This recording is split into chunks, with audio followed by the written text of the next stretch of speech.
qaba milkii Beeffadhume kan kee lakki meelakki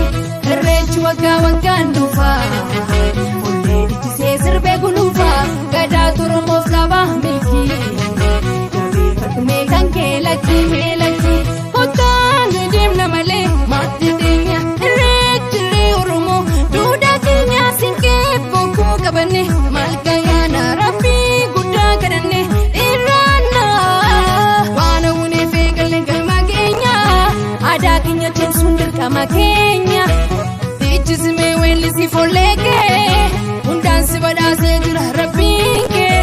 walii galee kunoo dhufe sirraa namne qeerroon kee walii galee kunoo dhufe sirraa namne follee kee walii galee kunoo dhufe sirraa namne qeerroon kee walii galee kunoo dhufe sirraa namne follee kee walii galee kunoo dhufe sirraa namne qeerroon kee xiqqoo fi guddaa manatti namne mareeoo jechuu Rabbi kadhanne siinqee fi bokkuu keenya qabanne eeroof seera keenya gadaalchine malkaa fi tulluutti irreeffanne Rabbii tokkichaa ta'u taamanne kunoo dhufnee irreechaaf irree keenya taamanne kunoo dhufnee Rabbii tokkichaa ta'u taamanne kunoo dhufnee irreechaaf irree keenya taamanne kunoo dhufnee Rabbii tokkichaa ta'u taamanne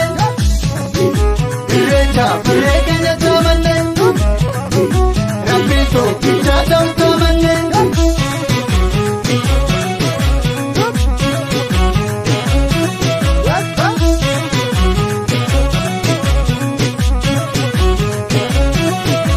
Irreechi waggaa waggaan dhufa